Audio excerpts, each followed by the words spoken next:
The next speaker is Barbara Weinstein, and she is the immediate past president of the American Historical Association. And I just want to say, I had numerous conversations with people who said, oh, great, another perspective with a column by Barbara. I can't wait to read it. And that's the first time that's ever happened to me. But in any case, and she's a professor of history at New York University. She is the author of The Amazon Rubber Boom, 1850 to 1920, and For Social Peace in Brazil, Industrialists and the Remaking of the Working Class in Sao Paulo. She is currently completing a book on race, gender, and regional identity in Brazil. She is a member of the editorial collective of the Radical History Review and co-editor of the Duke University Press book series, Radical Perspectives.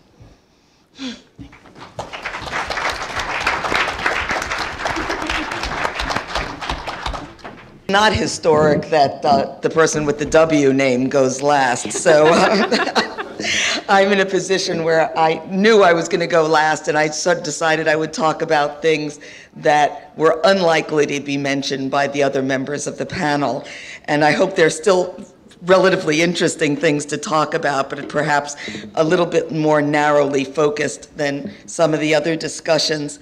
But before I start, I want to thank Margaret and Van for organizing this, and to say, also I want to say personally to Margaret how much I appreciated her defense of me on the History News Network last year when a column was reproduced without comment from, no offense, Rick,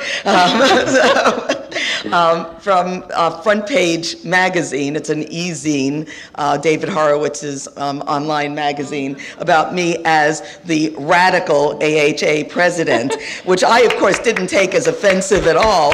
But, so my thank you to Margaret for that. Obviously, talking about the legacy of the Bush-Cheney regime, and I'm going to use regime here because we often, as many of you know, I'm a Latin American historian, we often refer to the Vargas regime, et cetera, but we always refer to the Bush-Cheney administration. And we know that regime has a more, a kind of more pejorative implication, and administration is more neutral. So I'd like to use regime today to underline the pejorative sense of the administration.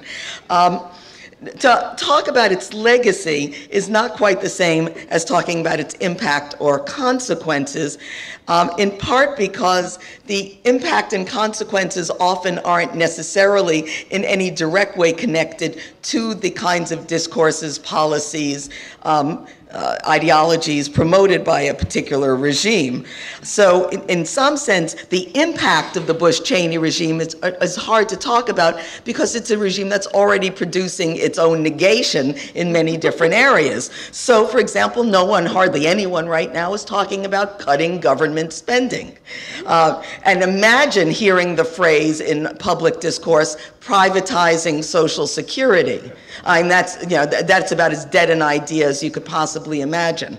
So there are all sorts of things, there are all sorts of consequences of this regime that clearly were not intended by the key actors or the key ideologies that motivated and activated this regime.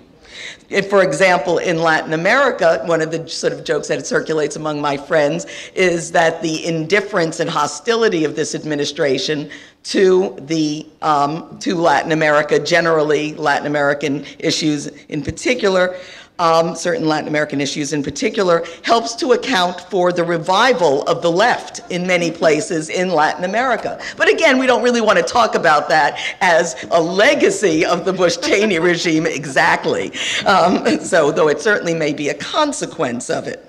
So what I'm going to try to do is focus briefly, because I kept on saying, oh no, let him talk, I'll give up some of my time, which really was a lie. I had no intention of giving up my time. So I just want to, but I will try to focus briefly on a few things that I think are not only legacies specifically of the Bush-Cheney regime, although of course certainly all of these things emerge out of longer periods of shifts in in U.S. politics, and particularly U.S. foreign policy, but also some domestic stuff that I'll talk about.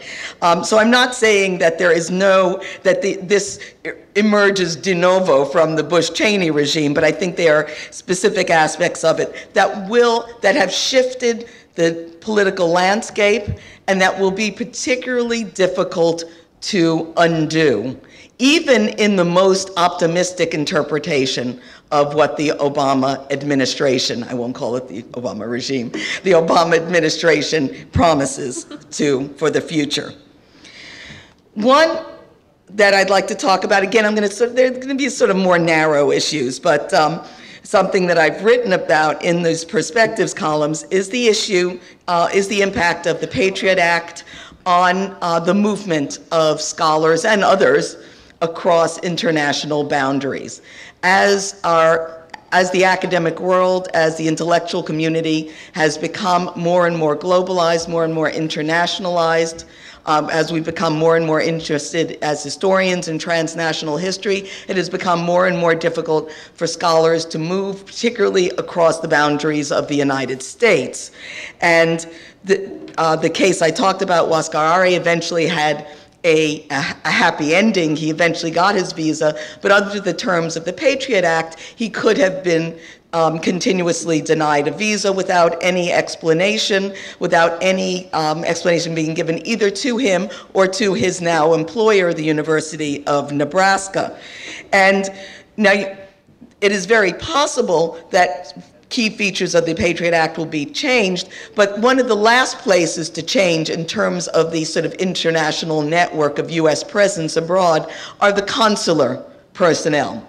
Consular personnel are unlikely to be changed anytime soon, and their enormous fear of letting somebody into the United States who will do something to harm someone in the United States won't go away anytime soon, because they've been given such a sense that, of course, their career is over if they let anyone in who either harms someone or talks about harming someone, which, let me say, is not, as we know, not quite the same thing. And talking about harming someone can be interpreted simply as giving support to some group that engages in any kind of armed struggle. Hence my being chewed out in that article for comparing Che Guevara to George Washington. So, but,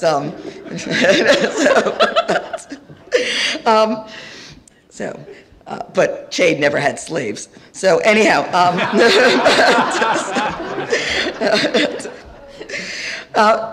let me say that in addition to the fact that consular officials are almost certainly going to continue to give a hard time to anyone they consider to be ideologically unfriendly to the United States, that it's very important to keep in mind that in many nations where there are scholars who, for one reason or another, want to come to the United States, participate in conferences like this conference, that it's now required in places like India and Brazil that you do a personal face-to-face interview with a consular official in order to get a visa, even just to travel to the US as a tourist. Never mind to come and teach for 6 months or a year. In many parts of Latin America, Asia, these kinds of requirements would cost an enormous amount of money because there are only a few consular posts. So it costs hundreds of dollars just to get to the consular post and apply, sometimes thousands just to apply for the visa. So the structure of screening out people from countries we regard as either to be sources of illegal immigrants, people who will overstay their visa, or to be sources of scholars who might be critical or hostile to the United States, that this apparatus will still keep out, either directly or indirectly, many people that we would want to come and be in the US, to be able to have the right, if they choose to come to a conference here, to teach here, or simply to visit here. Now, and also let me say, often these interviews can be quite personally humiliating, and even to very eminent scholars, such as an Indian scientist who's something of a national hero, who was repeatedly denied a visa after dozens of trips to the United States for scientific conventions. I just want to say quickly about the possible impact for Latin America policy of the Bush-Cheney regime, that among their innovations, which again continue things that preceded their years in office, but often hardened certain things. You have, for example, the hardening of the embargo on Cuba.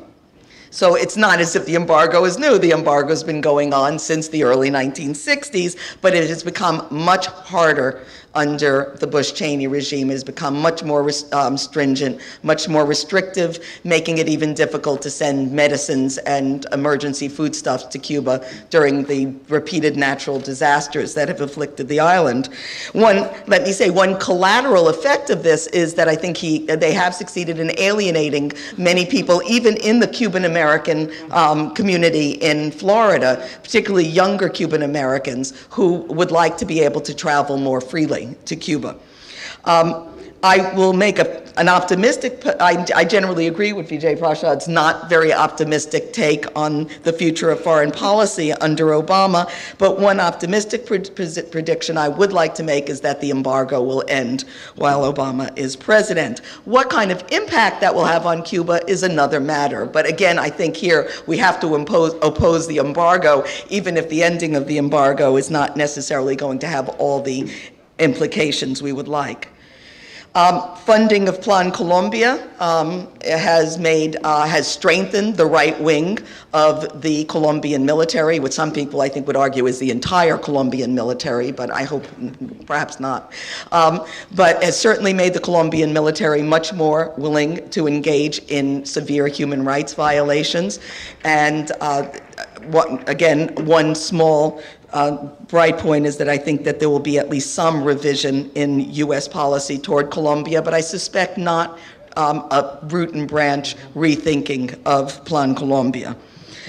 Free trade agreements were negotiated, several are either still being negotiated or were negotiated under Bush-Cheney with no labor and environmental protection provisions, with continuing stress on privatization of resources and the reducing of government spending. So you have a continuous line of the sort of the IMF sponsored policies.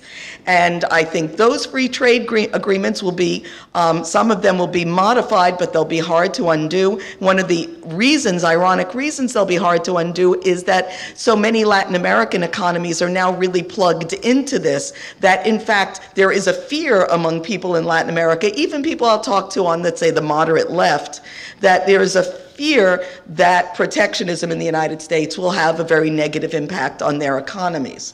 So I think what this shows is the way in which the whole landscape of the political economy has shifted in much of Latin America, in places like Brazil and Chile, so that they're really so plugged into this kind of political economy that it's hard to, even for them to imagine how to break free of it. Let me just say very quickly a few things about the implication for university life in the U.S. as a result of the policies and the climate created by the Bush-Cheney regime. One, I think we're all very aware of, is that even public universities are now increasingly dependent upon corporate funding and also tuition payments to survive. Even public universities get a smaller and smaller portion of their budget from the state. And while on the one hand that might seem like a good thing at a moment of huge cuts in state spending, on the other hand it means that corporations and corporate representatives, corporate interests have more and more of an impact on the kinds of decisions that are made in both public and certainly in private universities. I think we will continue to see attempts by outside groups, that is groups outside of the academy, to intervene in the decision-making about hiring and tenuring and promoting in the academy. And while I'm certainly not opposed to outside groups having some sort of impact on academic life, I do not advocate the ivory tower view. On the other hand, most of this mobilization around issues of tenure and promotion have been mobilizations to limit academic freedom and speech rather than to promote it. And I think that will continue to go on. I think the business model of education that is clearly established at the university level has also expanded enormously at the K through 12 level, and I think not only is that going to be hard to undo, but I think so far the signs are there is in fact no intention on the part of the Obama government to undo that business model, but rather to perhaps modify No Child Left Behind and sort of learning outcomes discourse, but not necessarily to shift away from the idea that the reason we don't have better schools in the United States is because teachers don't work hard enough and have too many rights. And if we just take away their rights, take away their tenure, and force them to work even harder, that somehow these schools will be better. Finally, since I'm sure we want to have some time, okay, but just one thing, carceral society. Clearly another thing that's been intensified under Bush and Cheney is the tendency to spend on prisons, to privatize imprisonment, and also to extend prison sentences. It's not just that we imprison many more people per capita in this country than almost every other country in the world, but that the sentences that people that are handed down in courts are much longer, and this will shift only very slowly because those lower level courts are the ones where the personnel will change most slowly. Finally, something I was very struck by in the recent electoral campaign. We're all familiar with the repeated attempts to tarnish Obama's candidacy by associating him with Bill Ayers on the argument that Bill Ayers was involved with a terrorist group, that he was involved with people who at one time built bombs that might have hurt some people at some time if they had ever been used, et cetera, et cetera. We all know, in fact, they mainly hurt themselves, not other people. So there were repeated references to Obama's relationship to somebody who could have been involved in terrorist acts.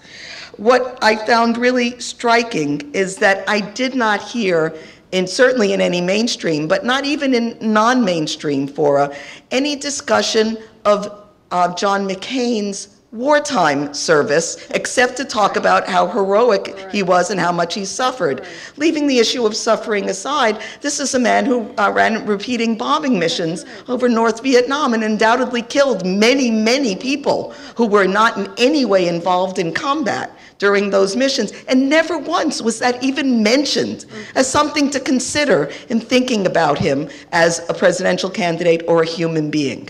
And I think that this is something that comes out of the shift in political discourse, the constant refrain of support our troops, even if we oppose the war, support our troops, and never say anything about what what Alice Kessler Harris very well put very well, which is the negation of the human costs of war.